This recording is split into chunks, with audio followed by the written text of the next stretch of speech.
The rain was a soft patter against the window of my Capitol Hill apartment, a familiar Seattle soundtrack that had become my companion through countless late-night coding sessions. I was 32, a software engineer who'd carved out a solid career in the city's buzzing tech scene, but the weight of my choices pressed down on me heavier than the Puget Sound fog.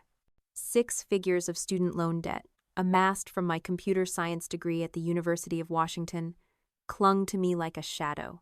Ellen and Tom, my parents, had always been there, imperfect but loving, cheering me on through science fairs and college applications.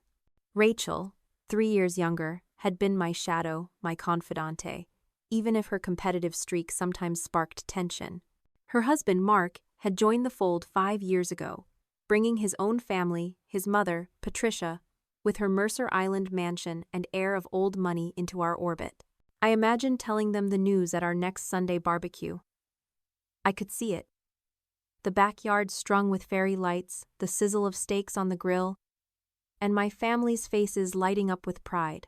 They'd known my struggle, how I'd worked weekends to afford tuition, how I'd sent them $600 every month to help with their bills, how I'd given Rachel $7.000 for her house down payment 2 years ago. They'd seen me juggle my tech job with those crushing loan payments. Surely they'd celebrate this milestone with me, maybe even raise a glass to my hard-won freedom. The thought warmed me, like the first sip of coffee on a chilly morning. Family was supposed to be your biggest cheerleaders, right? Yet, a small voice nagged at me, one I tried to push away. It whispered of moments when my support for them had felt less like love and more like obligation. The $600 I sent my parents each month wasn't just a gesture it was expected, a rhythm as steady as the Seattle rain. Rachel's thank yous for the $7,000 had been brief, quickly replaced by hints about her and Mark's rising rent.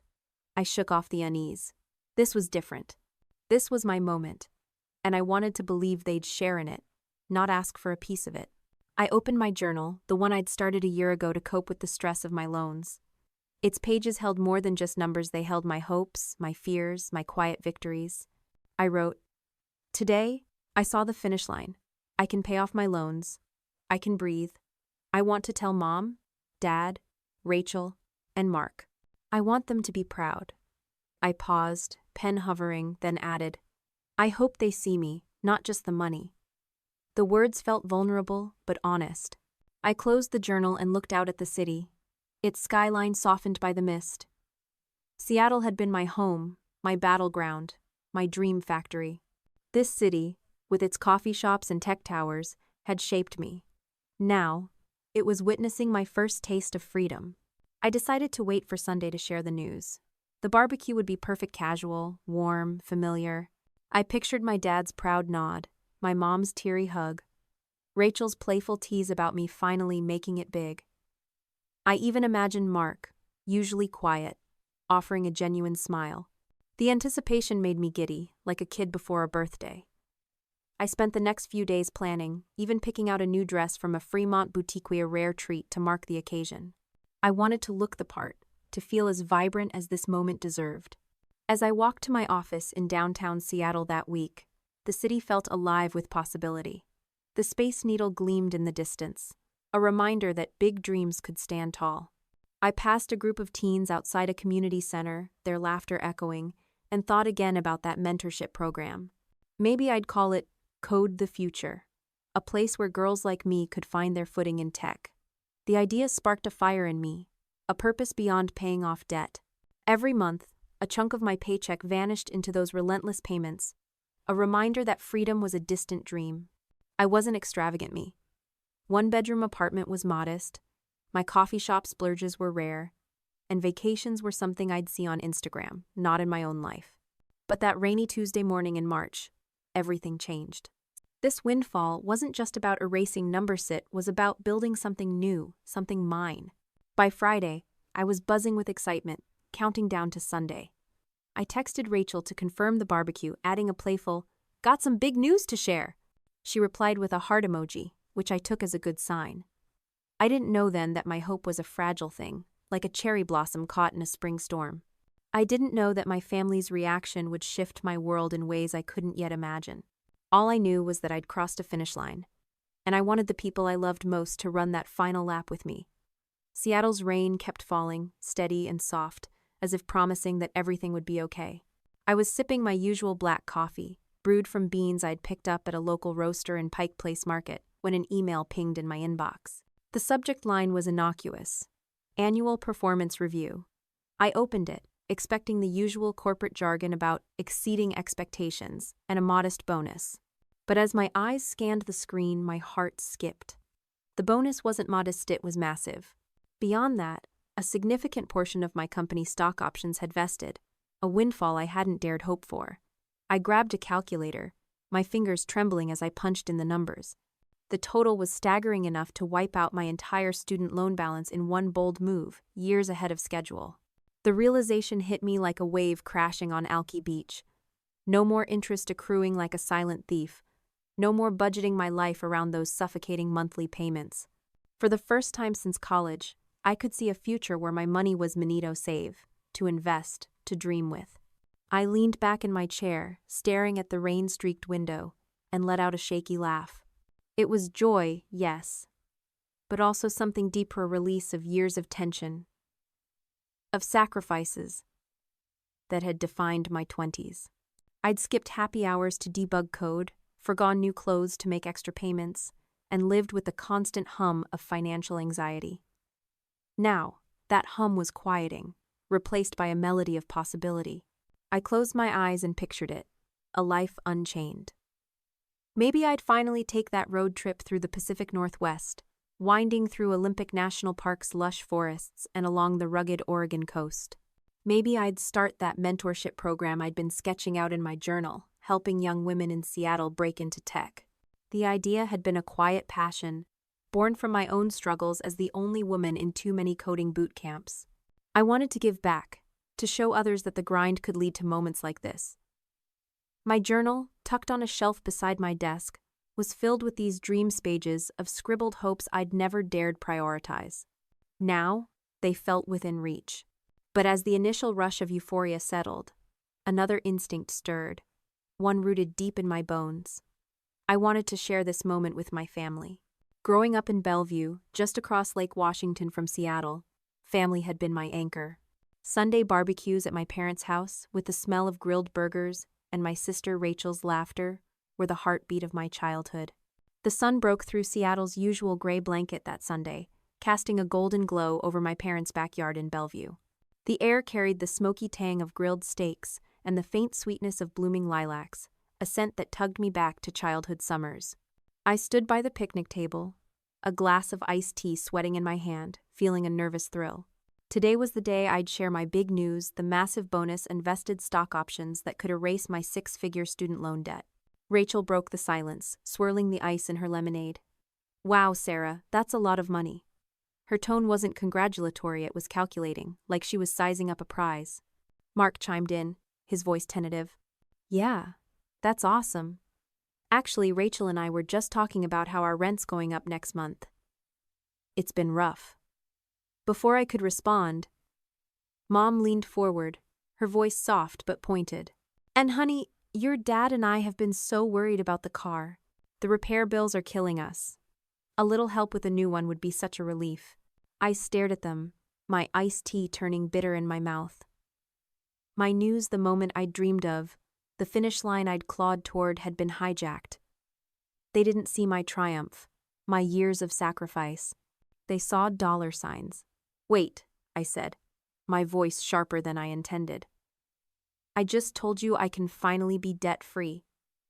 And your first thought is how I can give you money?" Dad cleared his throat, his tone patronizing. "Well, Sarah, being debt-free is great, but family helps family." Rachel nodded, her lips pursed. "It feels a bit selfish to keep it all for yourself when we're struggling." Selfish. The word hit like a slap. I'd sent them $600 every month without fail, even when it meant skipping my own dreams. I'd given Rachel $7,000 when she and Mark bought their house, no questions asked. And now, my moment of freedom was selfish? I looked at their faces. Mom's expectant eyes, Dad's awkward shrug, Rachel's subtle smirk. Mark's silence, and felt a crack in the foundation of my family. The lilac-scented air suddenly felt stifling. the backyard no longer a haven but a stage for their entitlement. I forced a smile, mumbling something about needing to think it over, and excused myself to help clear plates. In the kitchen, alone with the hum of the fridge, I gripped the counter, my heart pounding. I thought of my journal back in my Capitol Hill apartment, where I'd written about this moment, hoping they'd be proud. Instead, I felt like an ATM, valued not for who I was but for what I could provide. A memory flashed Rachel at 16, sulking when I got into UW and she didn't. I'd comforted her then, shared my joy. Now, that same jealousy seemed to linger, sharper and uglier. As I rejoined them, forcing small talk through the rest of the barbecue, I clung to a fragile hope. Maybe they just needed time to process. Maybe they'd call tomorrow. Apologize. Celebrate me. I drove back to Seattle, the Space Needle glowing against the dusk, and tried to focus on the city's promise. I'd worked hard for this late night's coding, early morning studying, years of saying no to trips and treats. This was my victory. But the sting of their reaction lingered, like rain that wouldn't stop. I opened my journal that night, writing, "I thought they'd cheer. They didn't. They asked for more. Am I their daughter or their bank?" The words hurt, but they were true. At 32, after years of grinding as a software engineer in Seattle's tech scene, I'd hit a milestone that felt like a personal Everest. My modest Capitol Hill apartment, my careful budgeting, my sacrificed vacations, all of it had led to this. I wanted my family, Ellen and Tom, my parents, and my sister Rachel with her husband Mark to celebrate with me. They were supposed to be my biggest cheerleaders, the ones who'd seen me claw my way through college and code my way to this moment. Seattle's skyline twinkled outside my window, a reminder of the dreams I'd built here. I thought of the mentorship program I wanted to start, of the girls I could inspire. Maybe that was where my celebration belonged, not with a family who saw my success as their windfall, but with a community I could lift up. As I closed my journal, I made a promise to myself. I'd hold on to this moment, no matter how they tried to rewrite it. The barbecue was over, but my journey was just beginning. The backyard was alive with familiar rhythms. Dad flipped burgers on the grill, his apron stained from years of barbecues. Mom arranged a platter of potato salad, humming softly, her silver hair catching the sunlight. Rachel, 3 years younger, lounged in a lawn chair, scrolling her phone, her auburn curls bouncing as she laughed at something Mark said. Mark, always a bit reserved, nursed a beer, his eyes darting to Rachel for cues. The scene felt like a snapshot from my childhood, when we'd play tag until dusk and Rachel would beg me to braid her hair. Those memories warmed me, but they also carried a shadow. Even back then, Rachel had a competitive streak she'd pout if I won at board games or got better grades. I'd always brushed it off, thinking it was just sister stuff. Now, as I stood on the cusp of sharing my triumph, I hoped those old jealousies were long gone. I'd dressed for the occasion, wearing the new dress I'd splurged on from a Fremont boutique, soft blue that made me feel confident, like I belonged in this moment. I texted Rachel earlier in the week, hinting at big news, and her heart emoji reply had fueled my anticipation. I imagined their faces lighting up, maybe Mom tearing up, Dad clapping me on the shoulder, Rachel teasing me about becoming a tech mogul. I'd supported them for years, $600 a month to help my parents with bills, $7,000 to Rachel and Mark for their house down payment 2 years ago. They knew the weight of my student loans, how I'd lived frugally to chip away at them. Surely they'd be proud. As we gathered around the picnic table, the clink of plates and chatter filled the air. The moment felt right. I took a deep breath, my heart racing like it did before a big presentation at work. "Hey everyone," I said, my voice bright but steady. "I got some amazing news at work this week." All eyes turned to me, and I couldn't help but smile. My performance review came with a huge bonus, way more than I expected, and a bunch of my stock options vested. Long story short, I've got enough to pay off my entire student loan debt, like all of it, years early. I paused, waiting for the cheers, the hugs, the "we're so proud of you" I'd pictured. Instead, a heavy silence fell, thick as the Seattle fog. Mom exchanged a quick glance with Dad, who shifted uncomfortably in his lawn chair, his fork hovering over his plate. Rachel's phone dropped to her lap, her eyes narrowing slightly. Mark cleared his throat, avoiding my gaze. The absence of joy was deafening, and my stomach twisted. Had I misread the moment? Were they just processing? The Seattle skyline shimmered through my office window in downtown, a mosaic of glass and steel under a rare, clear sky. At 32, I'd carved out a solid career as a software engineer, but the glow of my recent financial breakthrough, massive bonus, and vested stock options that could erase my six-figure student loan debt had dimmed after last Sunday's barbecue. I want to be their sister, their daughter. Why can't they see me? The words spilled out, raw and heavy, and I felt a pang of guilt for even writing them. Family was supposed to be my anchor, but it was starting to feel like an anchor dragging me under. At work the next day, I confided in my coworker, Lena, over lunch at a Belltown cafe. The smell of fresh-baked bread filled the air as I poured out my frustration. I thought they'd be proud, I said, stirring my latte. Instead, they're asking for my bonus like it's theirs. Lena nodded, her eyes kind. My brother did the same when I got promoted, she said. It's like they think your success belongs to them. Her words were a lifeline, a reminder I wasn't alone. She told me about a book on boundaries she'd read, suggesting I try it. I jotted the title in my journal that night, A Spark of Hope Amid the Hurt. Lena's story made me see my family's demands as part of a bigger pattern, one that wasn't just about money but about how they valued me or didn't. Back in my apartment, I started noticing how my family's asks shaped my life. I'd skipped a tech conference in San Francisco because I'd sent Rachel $500 for emergencies. I'd put off upgrading my laptop, a necessity for my job, to keep up the $600 to my parents. Each sacrifice felt small at the time, but they'd piled up, a mountain of compromises that left me smaller. I walked to Volunteer Park on Saturday, the cherry blossoms in full bloom, their pink petals of fleeting beauty. Sitting on a bench, I pulled out my gratitude journal and wrote, "Grateful for this moment, for the blossoms, for the chance to choose myself." It was a quiet vow, a seed of change. I thought about the mentorship program I dreamed of starting Code the Future, a space for girls to learn tech without the weight of expectation I carried. That dream felt more real than my family's approval, a purpose I could hold on to, yet guilt gnawed at me. I'd been raised to believe family came first, that love meant giving without question. Every time I hesitated to send money, Mom's voice echoed in my mind, "We're struggling, Sarah. You're doing so well."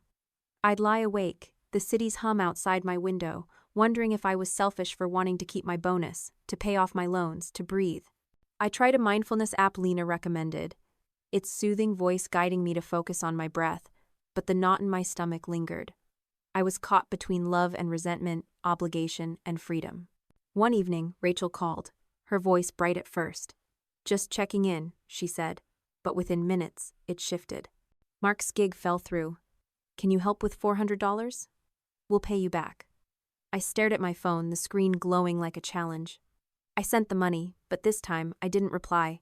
The silence felt like a small act of defiance, a crack in the pattern. I opened my journal, writing, "I'm more than my money. I'm Sarah Coder, dreamer, sister. I deserve to be seen." The words were a lifeline, a reminder of who I was beyond their demands. As I walked through Pike Place Market the next morning, the bustle of vendors and the scent of fresh flowers lifted my spirits. I bought a small bouquet of dahlias, a treat for myself, and placed them on my kitchen counter. They were a symbol of something new, a commitment to prioritize my own joy. But the weight of my family's expectations still pressed down, a shadow I couldn't fully shake. I knew the next gathering, Rachel's birthday, would test me. I'd shared my news with my family, expecting cheers, but instead, my parents, Ellen and Tom, and my sister Rachel, with her husband Mark, had turned my triumph into a ledger of their own needs. Rent hikes, car repairs, their words still stung, echoing in my mind as I sat at my desk, staring at lines of code. Back in my Capitol Hill apartment that evening, I opened my gratitude journal, a habit I'd started last year to anchor myself amid the stress of my loans. I hoped it might be a chance to reset, to find the warmth we'd lost. But deep down, I feared it would only deepen the rift, exposing the truth I wasn't ready to face.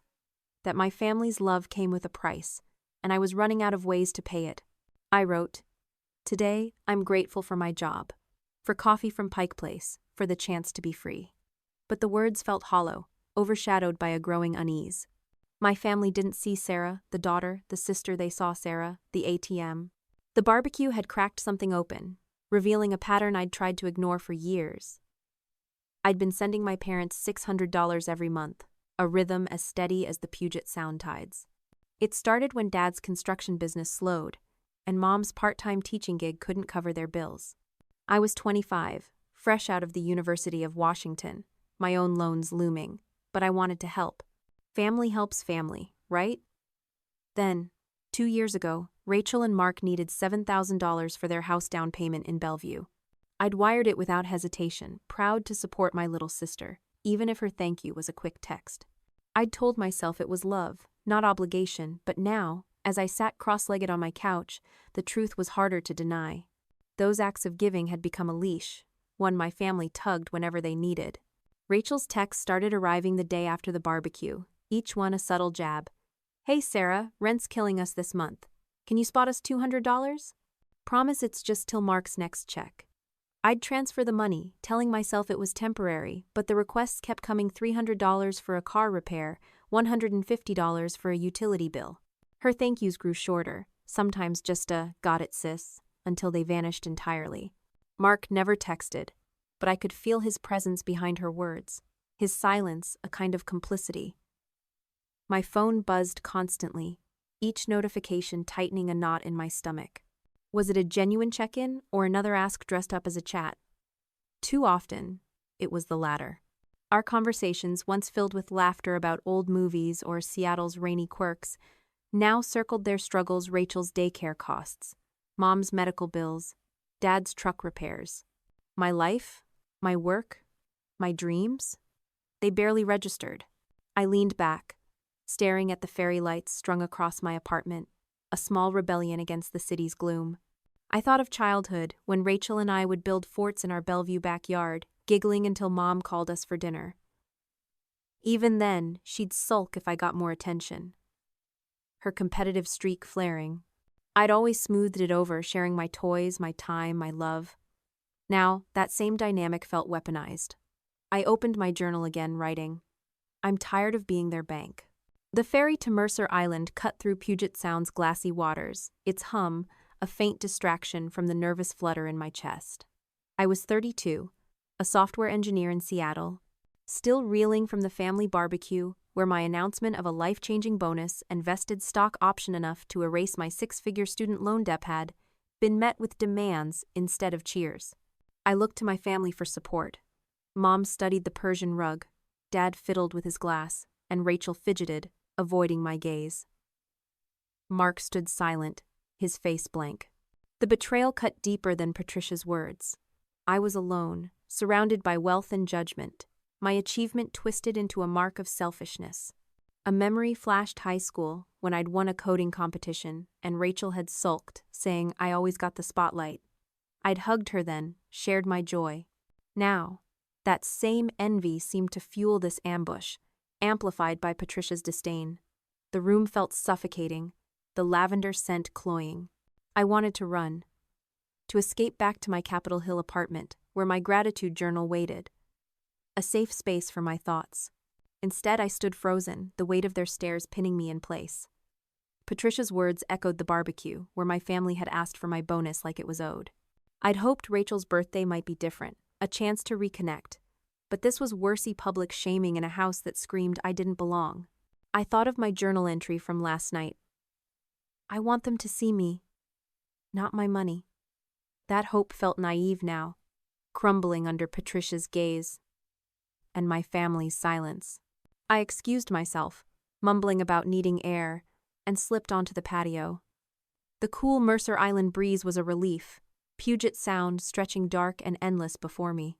I gripped the railing, my heart pounding, and whispered to myself, "You're more than this." I thought of Lena, my coworker, who'd shared her own story of family demands over lunch in Belltown.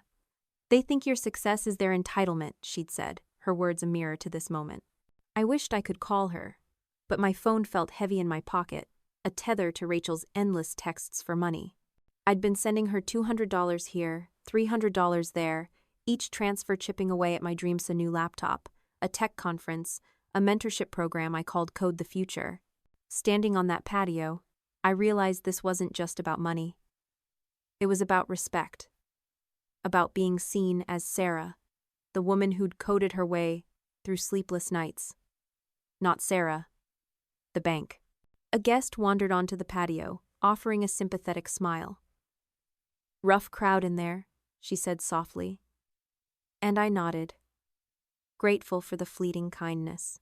It reminded me of the Seattle community I'd found: baristas at my favorite Capitol Hill cafe, hikers at Volunteer Park, strangers who'd become a chosen family. Maybe that's where my celebration belonged, not here, where my worth was measured in dollars.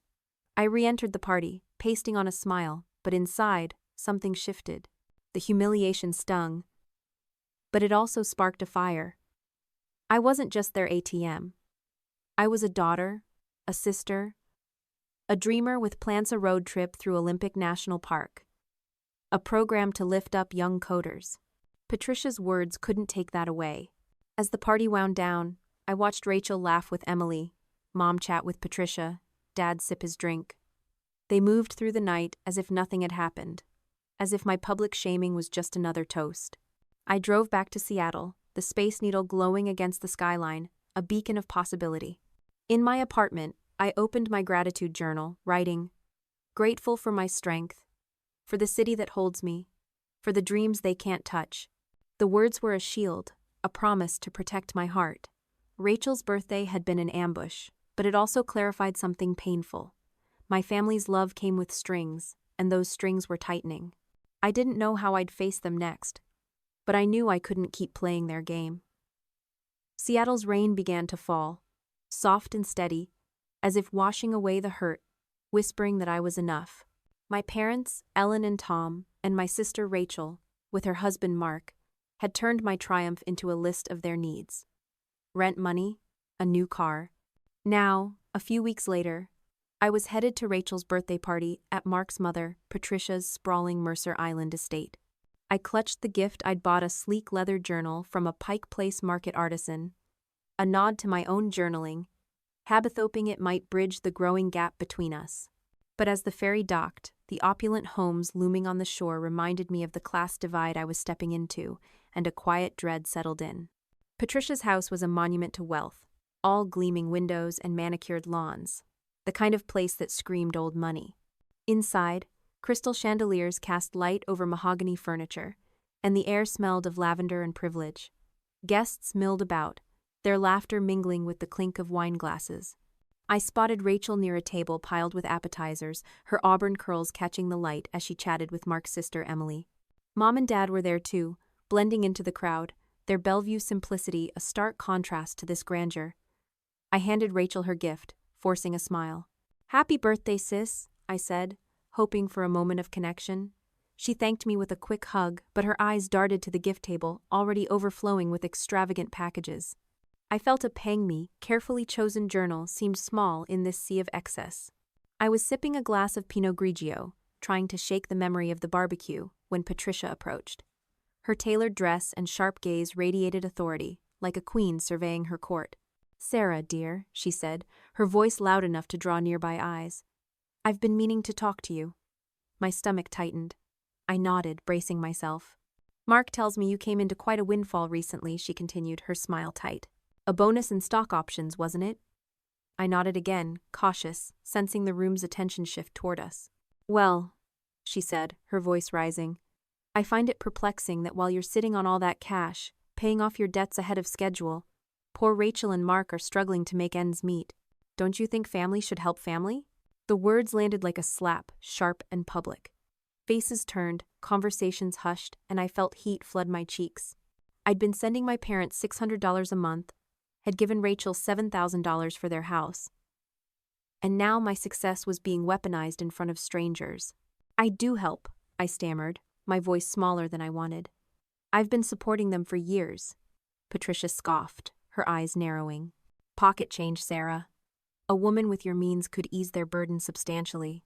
It's rather self-absorbed not to." The late afternoon light filtered through the cedar trees in my parents' Bellevue backyard, casting long shadows across the picnic table where I sat, my hands clasped tightly to steady their tremble.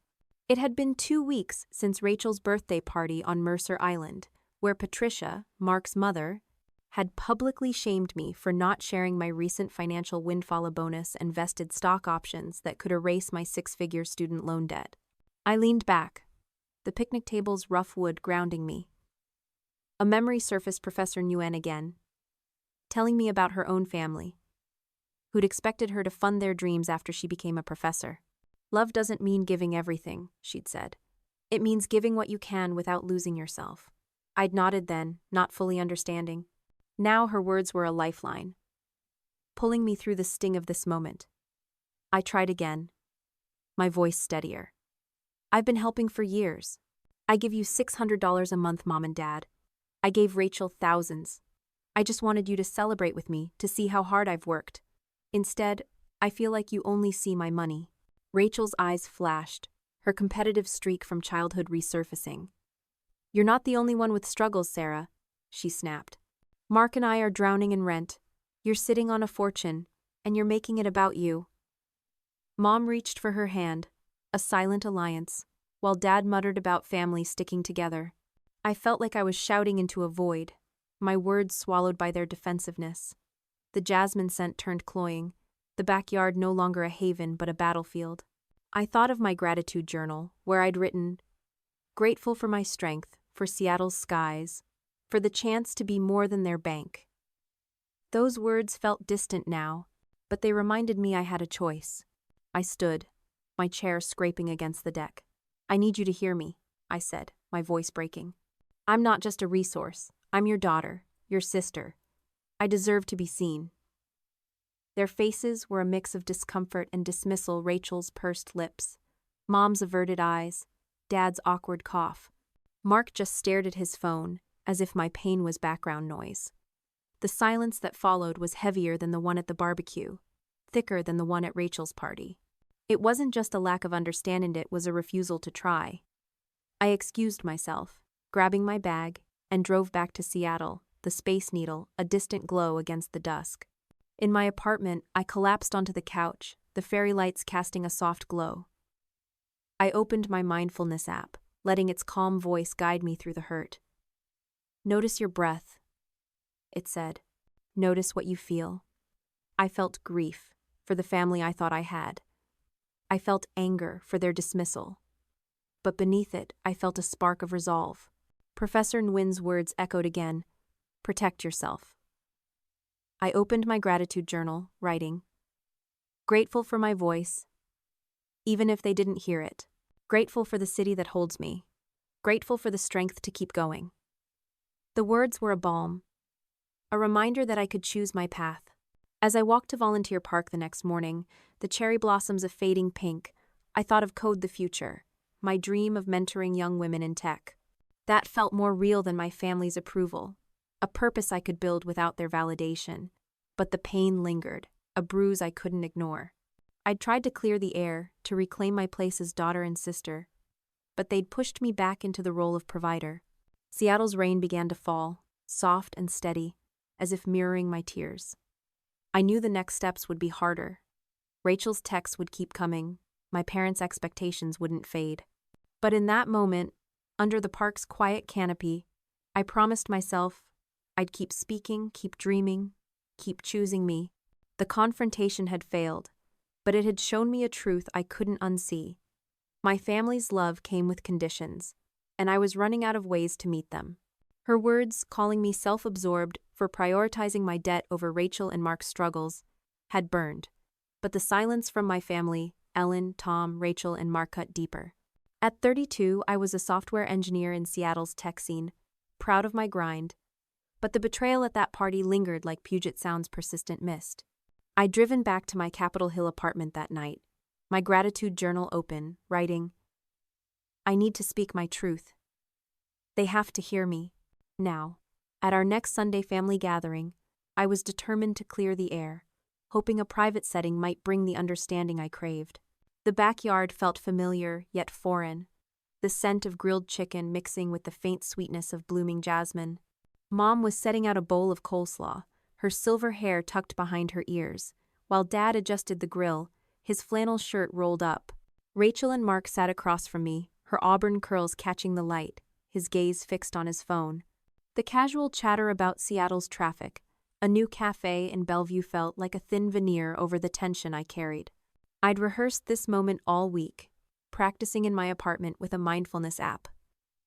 Lena, my coworker, had recommended. Its soothing voice had guided me to breathe through my hurt, to name my feelings, humiliation, betrayal, hope. I'd also thought of Professor Nguyen, my college mentor at the University of Washington, who'd taught me about boundaries during a late-night study session. "You can love people and still protect yourself," she'd said, her words a quiet anchor now. I took a deep breath, the air cool against my skin, and spoke. "I need to talk about what happened at Rachel's party," I said, my voice trembling but clear. What Patricia said, how she said it, it was hurtful and embarrassing. She called me selfish in front of everyone, and none of you spoke up. I felt completely alone. I looked at them, expecting acknowledgement, maybe an apology.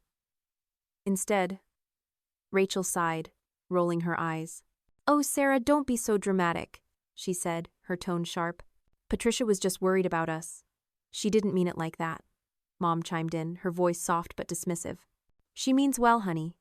Maybe she was a bit blunt, but you have been very focused on your own finances lately." Dad nodded, his eyes on his plate. "We know you're proud of paying off your loans, Sarah, but sometimes family needs come first." Mark stayed silent, his discomfort palpable, as if he'd rather be anywhere else. Their words hit like a wave, washing away my hope. I'd poured my heart out, laid bare the pain of being ambushed, and they'd brushed it off, reframing me as the problem. I thought of the $600 I sent them monthly, the $7,000 I'd given Rachel for her house, the countless times I'd said yes to their requests. I'd supported them through my own sacrifice-skipping tech conferences, delaying my dreams of a mentorship program called Code the Future. And yet, they saw my focus on my loans as selfish, my hurt as overreaction. The Seattle dawn was a soft watercolor of pinks and grays, painting my Capitol Hill apartment with a quiet promise. At 32, I stood at a crossroads, my heart still bruised from the family barbecue where my announcement of a life-changing bonus and vested stock options enough to clear my six-figure student loan debt had been met with demands, and from Rachel's birthday party, where Patricia, Mark's mother, had publicly shamed me for not sharing my windfall. Then, one ordinary Tuesday, it happened. An email pinged in my inbox. Loan payment processed. Balance. $0. I stared at the screen, rereading the words until they sank in. My student loans, the six-figure weight I'd carried since college, were gone.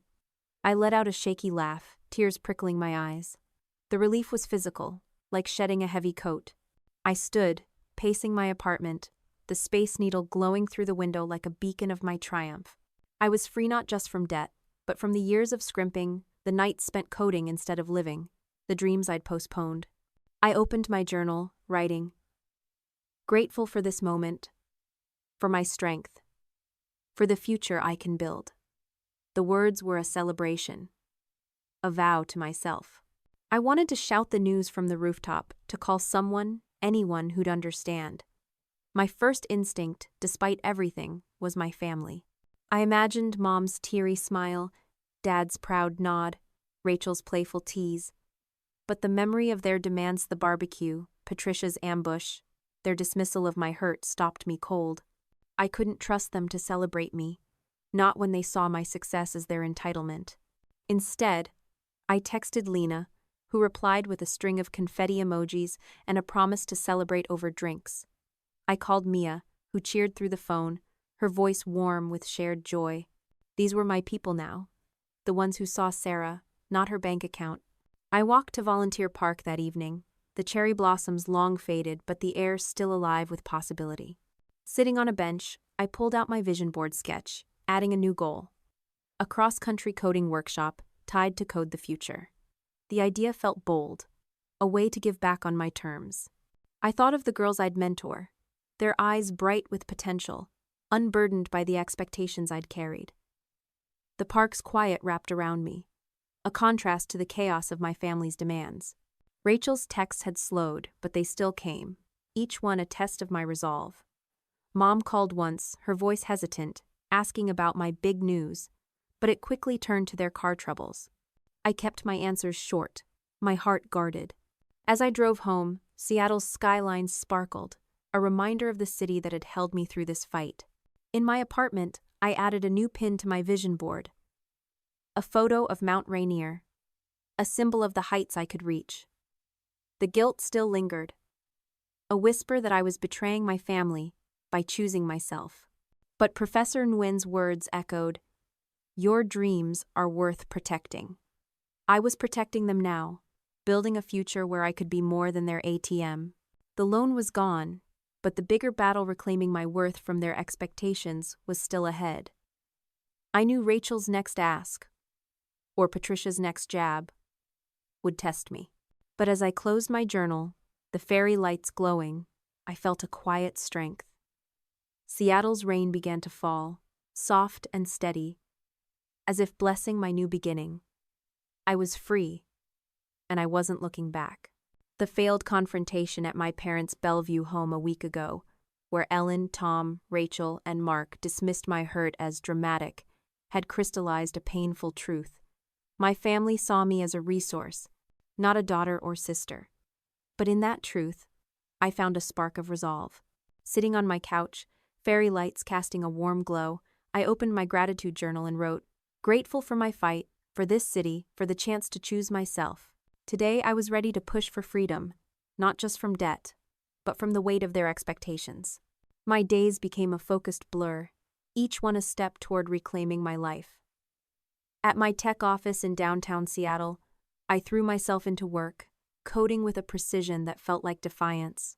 Every extra hour I logged, every bug I squashed, was fuel for my goal, paying off my loans.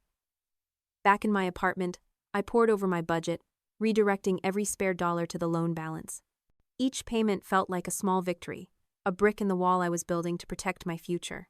I'd been sending my parents $600 a month and had given Rachel $7,000 for her house, but those sacrifices had left me hollow, my dreams deferred.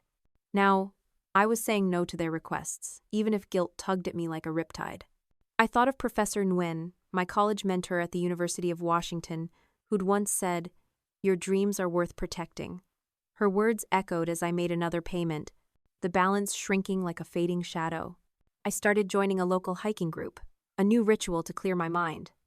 On weekends, we trekked through Mount Rainier's trails, the scent of pine and the crunch of gravel grounding me. One morning, as mist curled around the peaks, a fellow hiker, Mia, shared her story of cutting ties with a demanding family. "It's like shedding a skin," she said, her breath visible in the cool air. "It hurts, but you grow stronger."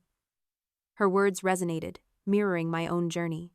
I'd reduced contact with my family, keeping conversations short and polite, dodging Rachel's texts about just $200 until Mark's next check. Each unanswered message was a step toward freedom, though the silence carried a pang of loss.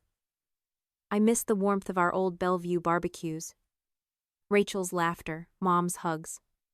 But I couldn't keep paying for their love. Back in my apartment, I started a vision board, a new project inspired by a coworker's suggestion. I pinned photos of Olympic National Park, where I dreamed of a road trip, and sketches of Code the Future, my planned mentorship program for young women in tech. The board taped above my desk was a map of my future, a reminder of what I was working toward. One evening, I added a quote from my gratitude journal.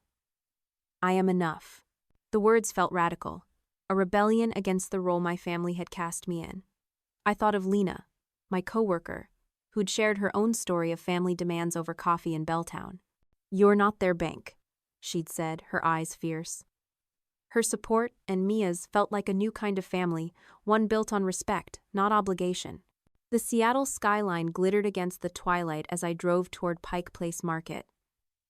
My heart a mix of nervous hope and cautious excitement. At 32, I'd just achieved a milestone that felt like a miracle. I'd paid off my six-figure student loan debt, thanks to a massive bonus and vested stock options. From my software engineering job, I glanced at a young couple at a nearby table, their hands intertwined, laughing over a shared dessert. They reminded me of the life I wanted: genuine connection. Joy untainted by expectation. Seattle's food scene, from Pike Place's bustling stalls to the Pink Door's warm glow, had always felt like a canvas for such moments. I'd chosen this restaurant for its vibrancy, hoping it would mirror my triumph. Instead, it was a stage for my family's opportunism.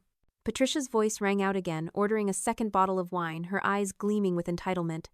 I thought of my gratitude journal, where I'd written about my dream mentorship program, Code the Future, for young women in tech. That felt more real than this charade. A purpose rooted in giving back, not giving in. The betrayal stung, sharper than Patricia's words at Rachel's party, deeper than my family's dismissal during our confrontation.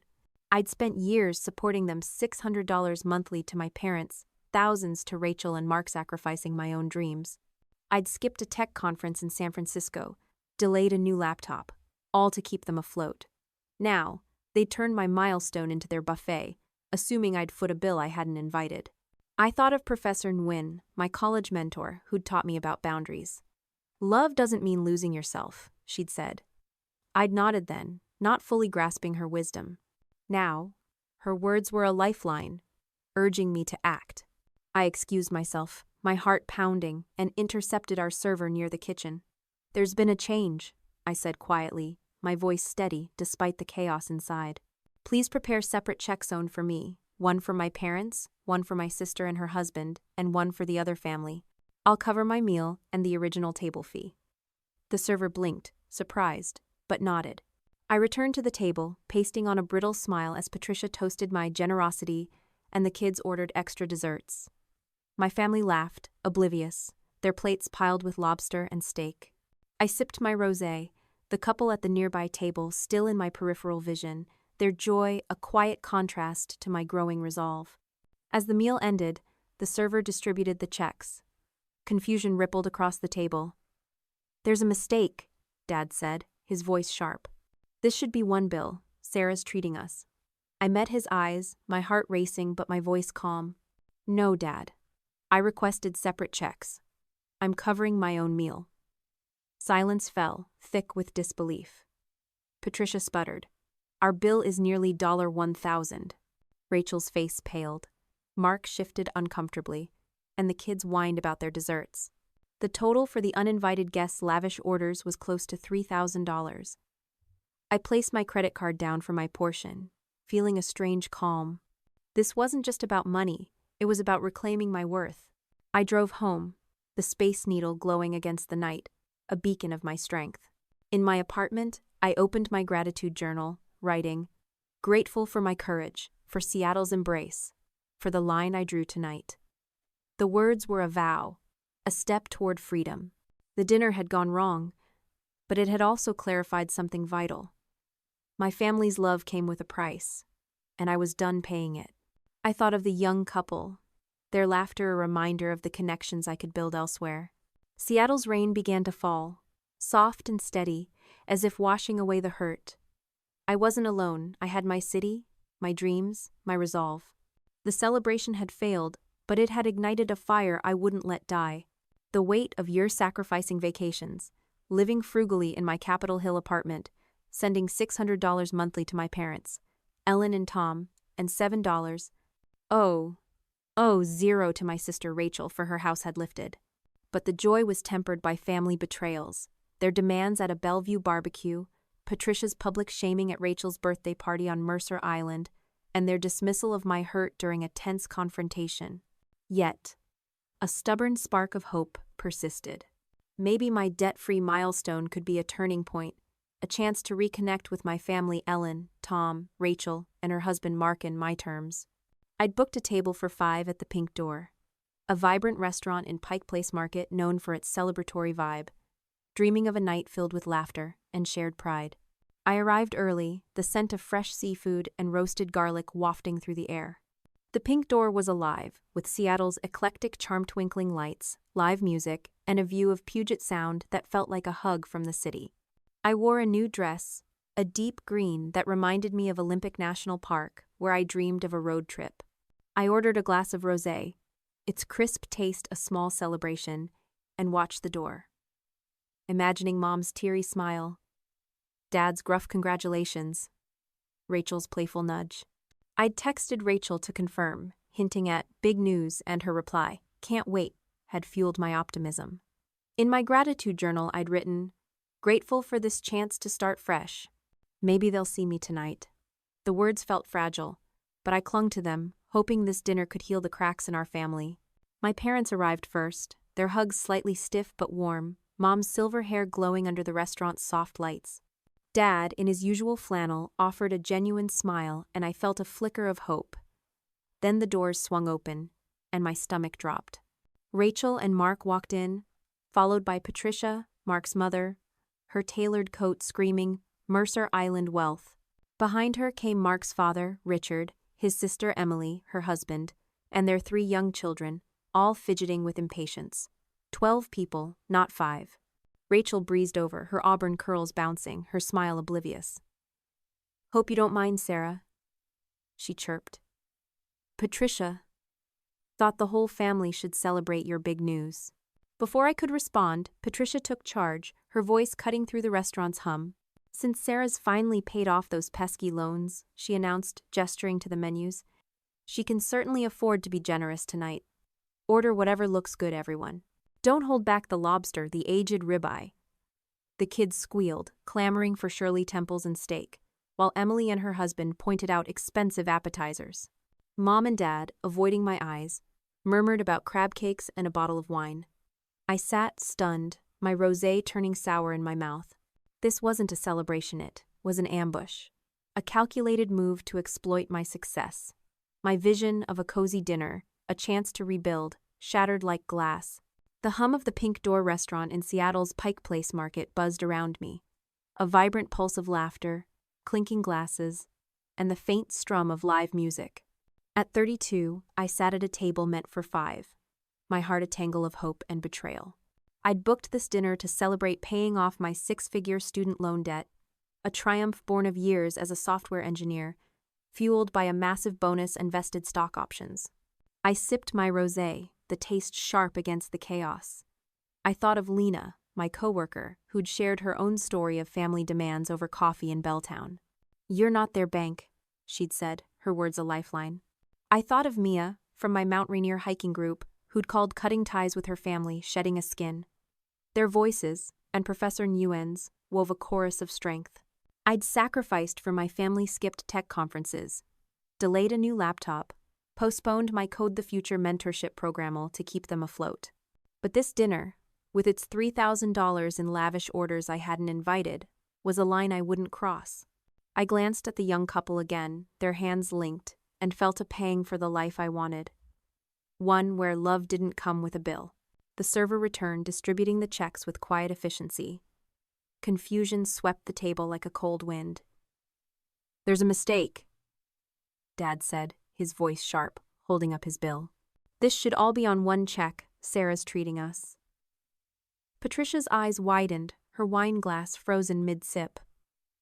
"Our bill is nearly $1,000, she sputtered. Rachel's face paled. Mark shifted uncomfortably, and the kids whined about their Shirley Temples. I met their gazes, my heart racing, but my resolve, ironclad.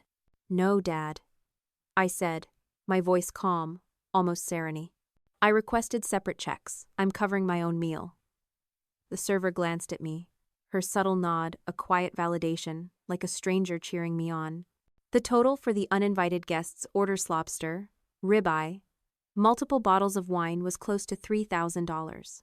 I placed my credit card down for my $30 salad and the table fee, feeling a strange lightness. The silence was electric, crackling with disbelief that turned to outrage. Patricia's face reddened, her voice shrill. "This is outrageous, Sarah. You can't just—" Rachel cut in, her voice trembling. "You're embarrassing us, Sarah. We thought you were celebrating." Mom's eyes were wet, but she said nothing, and Dad's jaw tightened, his flannel shirt suddenly seeming too small. I stood, my chair scraping softly. "I invited 4 people," I said, my voice steady. "You brought 12 and ordered like it was a free buffet." I'm done paying for your expectations." The words felt like a release, a line drawn in the sand. I thanked the server, her nod a small beacon of support, and walked out, the restaurant's warmth fading behind me. I drove back to my apartment, the Space Needle glowing like a promise against the Seattle night. In my living room, fairy lights casting a soft glow, I opened my gratitude journal. Grateful for my courage, for the line I drew, for the city that holds me, I wrote. The words were a vow, a declaration of my worth. I thought of the server's nod, the young couple's laughter, the hikes with Mia, Lena's fierce support. These were my anchors now, not a family who saw me as a bank. The dinner had gone wrong, but it had given me clarity. I was worth more than their demands. Seattle's rain began to fall, a gentle rhythm against my window, as if blessing my stand. I wasn't just free from debt, I was free from their leash, and I was ready to build a life that was mine. I'd imagined my parents, Ellen and Tom, my sister Rachel, and her husband Mark raising glasses to my freedom. Instead, Rachel had invited Mark's parents, Patricia and Richard, his sister Emily, her husband, and their 3 children, turning my intimate celebration into a party of 12. Patricia, with her Mercer Island polish, had declared I could afford to be generous, urging everyone to order lobster and aged ribeye, assuming I'd foot the bill. The audacity was breathtaking. A mirror of earlier betrayals, their demands at a Bellevue barbecue, Patricia's shaming at Rachel's birthday, their dismissal of my hurt when I tried to confront them. Now, as the table overflowed with expensive dishes, I felt a fire ignite within me. This wasn't a celebration, it was an ambush, and I was done being their ATM. I sat, my green dress, a nod to the Olympic National Park road trip I dreamed of, my untouched rosé growing warm. The young couple at a nearby table, their laughter soft and genuine, reminded me of the connections I craved owns free of expectation. Seattle's food scene, from Pike Place's bustling stalls to the Pink Door's warm glow, had always been a backdrop for joy, but tonight it felt like a stage for my family's opportunism. I thought of my gratitude journal, tucked in my Capitol Hill apartment where I'd written, "Grateful for my strength, for the chance to choose me." Those words, and the memory of Professor Nguyen, my college mentor at the University of Washington, echoed in my mind. "You can love people and still say no," she'd said, her voice steady during a late-night study session. I'd been supporting my family for years, $600 monthly to my parents, $7,000 to Rachel for her houses, sacrificing my own dreams. Now, they expected me to bankroll this extravagant dinner, and something inside me snapped. I excused myself, my heart pounding like a drum, and slipped toward the kitchen, where I found our server, a young woman with kind eyes. "There's been a change," I said, my voice low but firm. "Please prepare separate check zone for me, one for my parents, one for my sister and her husband, and one for the other family. I'll cover my meal and the original table fee only." She raised an eyebrow, surprised, but nodded, a flicker of understanding in her gaze. I felt a surge of courage, like I was rehearsing a TED Talk on boundaries in my head. "Your worth isn't your wallet," I imagined saying to a crowd, my voice steady. "It's your heart, your dreams, your right to say no." The mental speech bolstered me as I returned to the table, pasting on a brittle smile. Patricia was toasting my generosity. The kids were clamoring for extra desserts, and my parents, avoiding my eyes, pointed out a $50 appetizer. Rachel laughed with Emily, oblivious, as if my milestone was just a footnote to their feast. The Seattle rain fell in a gentle rhythm, a soothing backdrop to the quiet that had settled over my Capitol Hill apartment. At 32, I'd just drawn a line in the sand at the Pink Door, a vibrant restaurant in Pike Place Market, where my celebration of paying off my 6-figure student loan debt had been ambushed. The weeks that followed were peaceful, a stark contrast to the constant buzz of family demands. I'd wake to the rain's soft patter, brew coffee from Pike Place, and write in my gratitude journal, "Grateful for this quiet, for my podcast, for the girls I'll mentor." The words grounded me, a reminder of my worth. I thought of Lena, my coworker, who'd celebrated my debt payoff over drinks in Belltown, her fierce support a contrast to my family's silence. I thought of the server at the Pink Door, her subtle nod when I'd requested separate checks, a stranger's kindness that had bolstered my stand. These connections, small but real, wove a new tapestry of belonging. Whispers reached me through mutual friends, my family, calling me selfish, greedy, for cutting them off. At first, the words stung, like salt in a wound. But I remembered a book club discussion about toxic patterns, how families can trap you in roles you didn't choose. I walked to Volunteer Park, the air crisp with autumn's approach, and sat under a cedar tree. I pulled out my journal, writing, "Their words don't define me. I'm building a life that does." The park's quiet, the city's hum, felt like a hug from Seattle. I wasn't abandoning my family, I was choosing myself, a choice they'd never understood. One evening, I ran into an old friend of Mom's at a Pike Place market stall, her hands full of dahlias. "I hear things are strained," she said gently, her eyes kind. "But good for you, Sarah, for setting boundaries. Your parents, they've always leaned on others."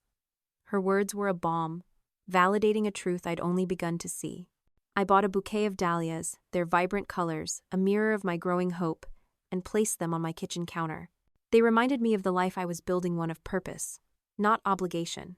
My podcast gained traction, listeners sharing stories of their own boundaries, and my STEM volunteering grew, with plans for Code the Future taking shape. I mentored a shy teenager, her coding skills blooming, and saw my younger self in her eyes. As I drove home one night, the Space Needle aglow, I thought of my vision board, the road trip, the mentorship program, the podcast.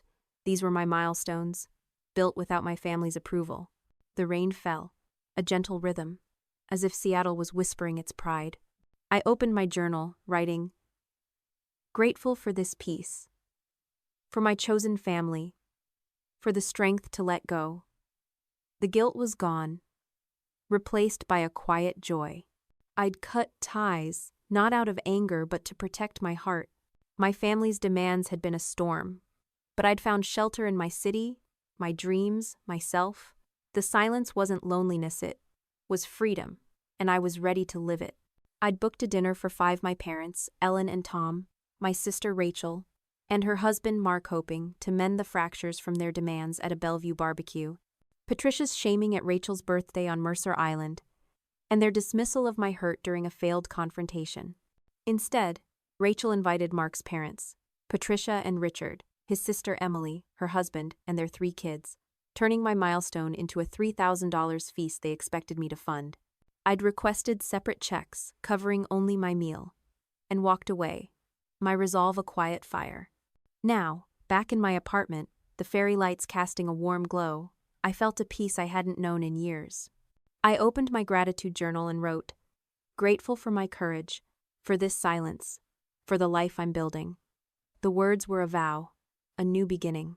The next morning, my phone buzzed relentlessly, texts, calls, voicemails from my family, their anger a storm I'd anticipated. Dad's voice was loudest, a message demanding I pay the $3,000 restaurant bill they'd put on their credit card. "You owe us, Sarah," he said, his tone sharp. Rachel's texts were frantic. "How could you embarrass us like that?" I stared at the screen, my heart racing but my mind clear. For years, I'd supported them $600 monthly to my parents, $7,000 to Rachel for her houses, sacrificing my dreams of tech conferences, and a mentorship program called Code the Future. I'd been their ATM, my worth tied to my wallet. Now, I made a choice. I blocked their numbers, one by one. The silence that followed as profound as a Seattle sunrise. It wasn't anger, it was relief, a weight lifting like fog burning off Puget Sound. I stood at my window, the Space Needle glowing in the distance, and felt a lightness I hadn't known since college. The guilt that had once gnawed at mew whispers of family helps family faded, replaced by a quiet conviction. Professor Nguyen, my mentor at the University of Washington, had once said, "Your heart is your home, protect it." I was protecting it now, building a life where I was more than a bank. I opened my vision board, pinned above my desk, and added a new photo. A winding road through Olympic National Park. My dream road trip, taking shape. I redirected the $600 I'd sent my parents to an investment account, the numbers growing like a promise of freedom. I also signed up to volunteer at a Seattle STEM program for girls, a step toward Code the Future. Mentoring felt like a gift I could give on my terms, a way to honor my journey. I joined a local book club, a new venture suggested by Mia from my Mount Rainier hiking group. At a cozy Capitol Hill bookstore, surrounded by the scent of paper and coffee, I found a chosen family. We discussed novels about resilience, and I shared bits of my story, their nods a quiet validation. One evening, inspired by a book club discussion, I started a podcast anonymous, at first called Breaking Free, where I shared stories of financial independence and boundary setting. Recording in my apartment, my voice steady, felt like reclaiming my narrative. Listeners sent messages, their stories echoing mine, and I realized I wasn't alone. Seattle's commuted hikers, book club friends, STEM mentees becoming my anchor, replacing the family I'd lost. The sun dipped low over Puget Sound, painting Alki Beach in hues of gold and lavender as I walked along the shore, the Seattle skyline shimmering in the distance. At 32, I stood at a new chapter, my heart lighter than it had been in years. I hope we can talk someday, she ended. No mention of money. I tucked the letter away, not ready to respond but leaving the door open. Maybe someday. I'd heard my parents had sold their Bellevue home, downsizing to a condo, finally living within their means.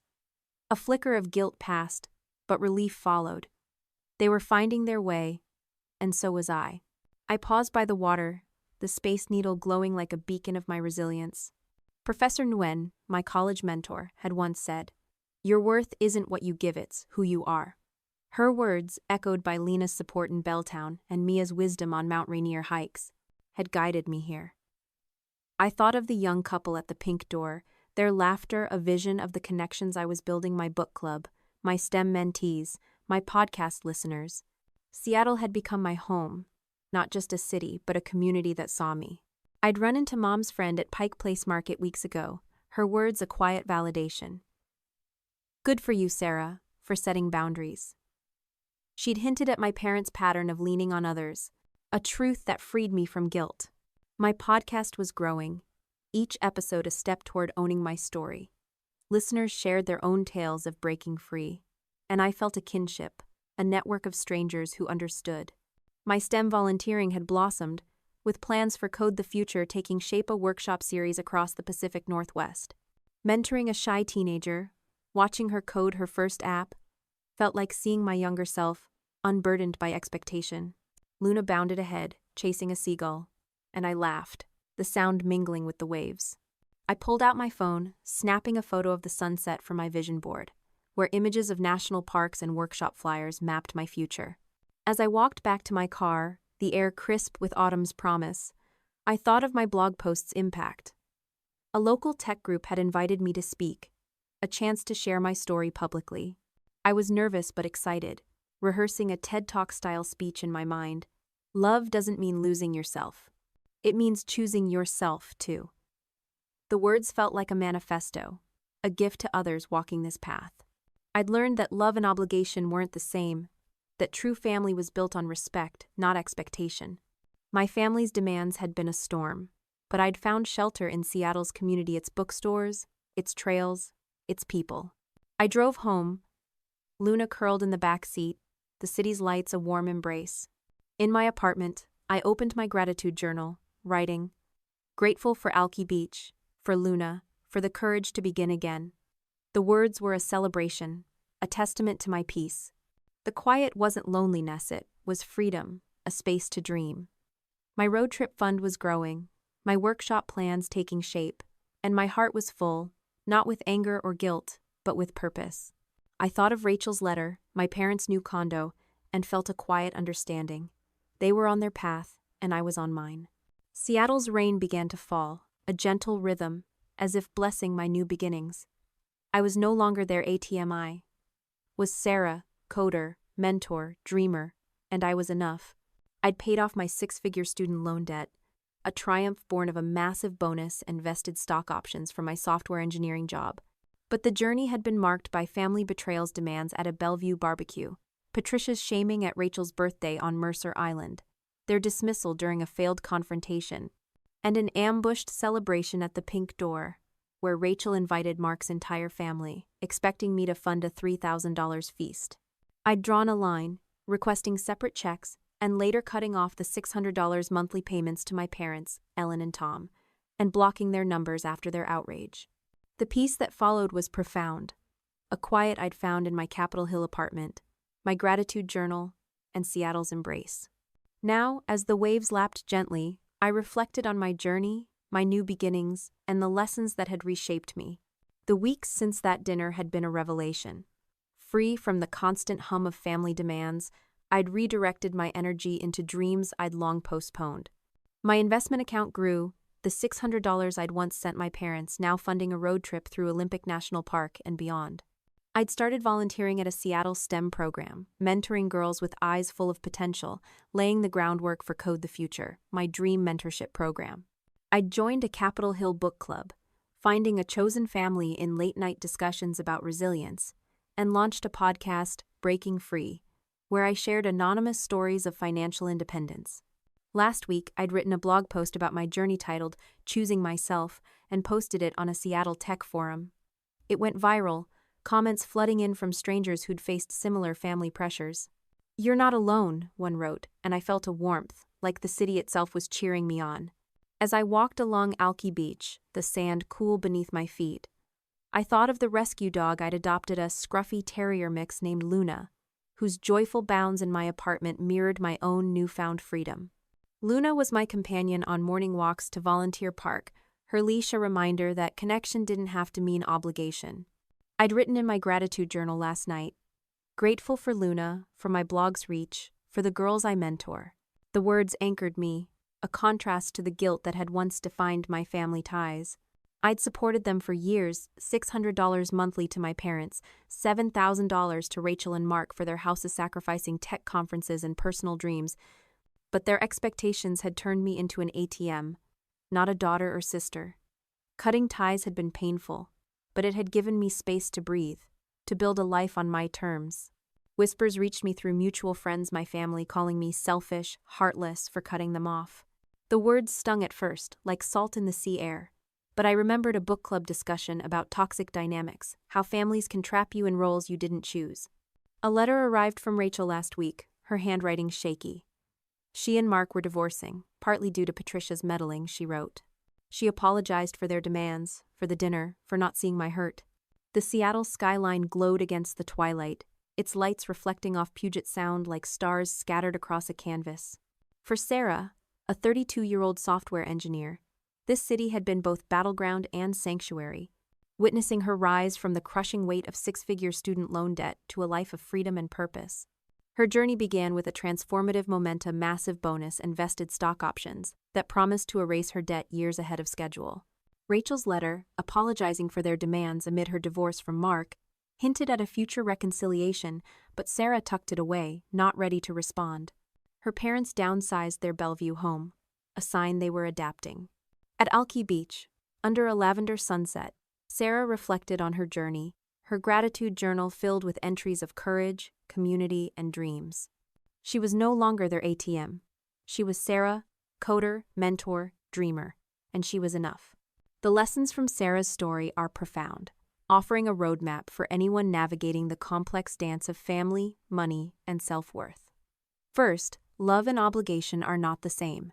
Sarah learned that true family support flows both ways, rooted in respect, not expectation. When her family saw her success as their entitlement, she had to redefine love as a choice, not a debt. This lesson applies to anyone feeling trapped by family demands, whether financial, emotional, or time-based. Ask yourself, are you giving out of love or guilt? Setting boundaries, as Sarah did, isn't selfish. It's a way to preserve your heart for relationships that uplift you. Second, your worth is not your wallet. Sarah's family reduced her to a resource, but she reclaimed her identity through her dreams, Code the Future, her podcast, her road trip. In today's world, where social media often equates success with wealth, this lesson is vital. Define yourself by your passions, your values, your impact. Start small. Journal your dreams, volunteer in your community, or pursue a hobby that lights you up. Sarah's vision board and STEM mentoring gave her purpose beyond her bank account, and you can find yours too. Finally, community can be chosen. Sarah found solace in Seattle's book clubs, hiking groups, and mentees, a contrast to her family's transactional dynamic. If your family doesn't see you, seek those who know friends, co-workers, strangers with shared passions. Join a local group, start a blog, or mentor someone. These connections, like Sarah's, can become a new kind of family, built on mutual respect. Sarah's journey teaches us that protecting your peace is an act of courage. In a world that often demands we give until we're empty, her story is a reminder to choose yourself, to draw lines when kindness is mistaken for weakness. As you navigate your own path, let Seattle's rain and Sarah's resilience inspire you. Write your dreams, find your people, and know that you are enough. Share your story, as Sarah did, and lift others along the way. The quiet you find isn't loneliness. It's the sound of a life you've chosen, a life that's yours. In her modest Capitol Hill apartment, surrounded by fairy lights and her gratitude journal, Sarah had dared to dream of a future unburdened by financial strain, one where she could fund a road trip through Olympic National Park or launch Code the Future, a mentorship program for young women in tech. She'd shared this milestone with her family parents, Ellen and Tom, sister Rachel, and her husband Mark at a Bellevue barbecue, expecting cheers. Instead, their hands reached out, demanding her windfall for their needs. Rent, a new car, their own dreams. The betrayal stung, turning her joy into a ledger of their expectations. The pattern of demands grew clearer with each passing week. Sarah had been sending $600 monthly to her parents and had given Rachel $7,000 for a house down payment, sacrificing her own aspirations tech conferences, a new laptop, personal adventures. Rachel's texts, asking for just $200 or $300 until Mark's next check, became a constant hum, her thank yous fading into expectation. At Rachel's birthday party on Mercer Island, hosted by Mark's mother, Patricia, the ambush deepened. Patricia publicly shamed Sarah for not sharing her windfall, calling her selfish in a room of semi-strangers, while her family silenced Ellen's averted eyes, Tom's discomfort, Rachel's fidgeting cut deeper than words. Sarah's attempt to confront them at a later family gathering was met with dismissal, their defensiveness framing her as overly sensitive, her success as an obligation to them. The truth crystallized. They saw her not as a daughter or sister but as an ATM. Determined to reclaim her life, Sarah threw herself into paying off her loans, each payment a victory over the weight of her debt and her family's demands. She joined a Mount Rainier hiking group, finding solace in Seattle's natural beauty, and started a vision board, pinning dreams of travel and mentorship. When an email confirmed her loan balance hit zero, the relief was electric, a physical lightness in her Capitol Hill apartment. Yet, her instinct to share this milestone with her family persisted, a fragile hope for reconciliation. She booked a dinner at the Pink Door in Pike Place Market, envisioning a celebration with Ellen, Tom, Rachel, and Mark. But Rachel invited Patricia, Richard, Emily, her husband, and their 3 kids, turning the intimate gathering into a $3,000 feast they assumed Sarah would fund. Patricia's command to order the lobster was the final straw. Sarah requested separate checks, covering only her meal, and faced their outrage, Patricia's sputtered protests, Rachel's panic, her parents' disbelief. The next day, when they stormed her apartment demanding she pay the bill, Sarah stood firm, ending the $600 payments and blocking their numbers. The silence that followed was not loneliness, it was peace. In the months that followed, Sarah built a life of purpose. She invested in a travel fund, volunteered at a Seattle STEM program, and joined a Capitol Hill book club, finding a chosen family and shared stories. Her podcast, Breaking Free, and a viral blog post about her journey connected her with others who'd faced similar family pressures. A rescue dog, Luna, became her joyful companion, bounding through Volunteer Park.